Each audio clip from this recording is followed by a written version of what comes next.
If your Instagram sharing and reuse option is not showing, this quick tutorial will walk you through how to fix it step by step. Start by opening the Play Store on your phone. Tap the search bar and search for Instagram. If an update is available, update the app to the latest version. Once the update is complete, open Instagram.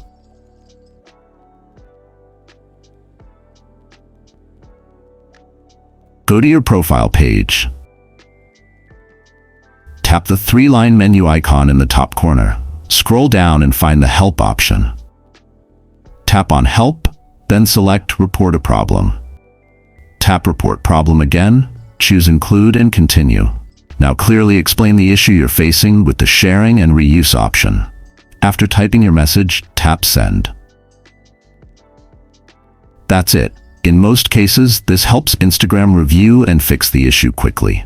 Thanks for watching and stay connected for more helpful updates.